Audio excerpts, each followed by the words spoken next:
Bonjour et bienvenue.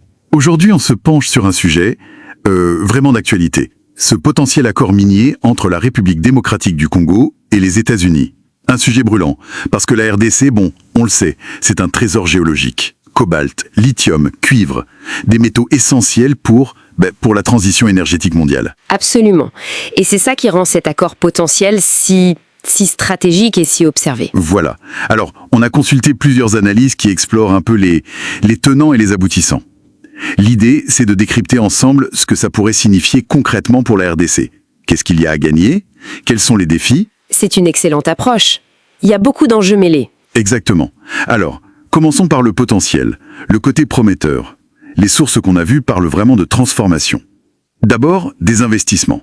Et pas des petits, hein. On parle d'investissements massifs dans les infrastructures, les routes, des usines pour traiter le minerai. Oui, la transformation locale, c'est un point clé. Et l'électrification. Ça pourrait vraiment changer le quotidien et l'économie locale. C'est fondamental. Sans énergie, pas d'industrialisation locale viable. Et puis, il y a l'emploi. La création d'emplois qualifiés, ingénieurs, techniciens, des postes pour les Congolais. Ce qui est crucial pour que les bénéfices restent dans le pays, bien sûr. Et ça nous ramène à cette idée de transformation locale. Ne plus se contenter d'exporter la matière brute. Voilà. Capter la valeur ajoutée. C'est l'enjeu majeur pour sortir du modèle extractiviste pur. Permettre à la RDC de monter en gamme dans la chaîne de valeur mondiale, en quelque sorte. Les sources mentionnent aussi une meilleure traçabilité. L'idée serait de lutter contre la fraude, mais aussi contre le financement des groupes armés dans certaines régions. C'est un aspect très sensible. Très sensible, oui. Et puis il y a la dimension géopolitique. Cet accord est vu comme un moyen pour la RDC de, rééquilibrer un peu ses partenariats. Face à la Chine, notamment. Oui, face à la Chine qui domine largement le secteur minier là-bas, près de 70% si je ne m'abuse. C'est à peu près ça, oui. Donc, potentiellement, un renforcement de la position de la RDC sur l'échiquier mondial. C'est une perspective alléchante. Mais vous parliez d'enjeux mêlés. Oui, parce qu'il faut replacer ça dans un contexte plus large. On est en pleine rivalité États-Unis, Chine. L'accès à ces minerais critiques, comme le cobalt, le lithium, c'est devenu un enjeu de sécurité nationale pour les grandes puissances. Donc la RDC est au milieu de ça. Exactement. Et il faut aussi être conscient de la complexité de ces contrats miniers internationaux. C'est tentaculaire. Les aspects financiers, sociaux, environnementaux, juridiques, tout est lié. Et l'histoire n'est pas toujours rassurante de ce point de vue-là, j'imagine. Malheureusement, non. On a vu par le passé des États africains signer des accords, disons, peu favorables sur le long terme, souvent par manque d'expertise face à des négociateurs très aguerris. Ce qui nous amène à la négociation actuelle. Comment ça se passe? Quelle est la dynamique? Alors, ce qui est intéressant, c'est que la RDC semble être plutôt en position demandeuse. Elle cherche un soutien, y compris sur le plan sécuritaire, on pense au M23 dans l'Est. Oui, la situation est très tendue là-bas. Ce qui crée un risque. Si les États-Unis ne sont pas à l'initiative, ils pourraient être tentés de pousser pour obtenir des conditions très avantageuses pour eux, potentiellement déséquilibrées.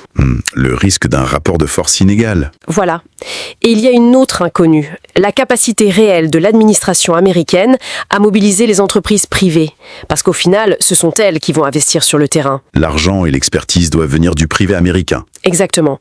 Sans cet engagement concret des entreprises, les promesses de l'accord resteraient, des promesses. D'où l'importance vraiment capitale pour la RDC d'être extrêmement bien conseillée. Juridiquement, financièrement. Justement, sur le plan juridique, la RDC a réformé son code minier en 2018. C'est une bonne chose, non? Est-ce que ça suffit pour protéger ses intérêts? C'est une base, c'est nécessaire, oui, mais suffisant? Probablement pas. Un code national pose les règles générales, mais la vraie protection, souvent, elle passe par des traités bilatéraux d'investissement. Et la RDC en a signé beaucoup? Très peu, en fait. Et ça peut soit refroidir certains investisseurs, soit au contraire, les inciter à demander des garanties encore plus fortes directement dans le contrat, puisqu'il n'y a pas ce cadre international clair et protecteur. D'accord. Et la transparence dans tout ça? On parle souvent d'appels d'offres ouverts. Ce serait l'idéal, bien sûr. Des appels d'offres compétitifs.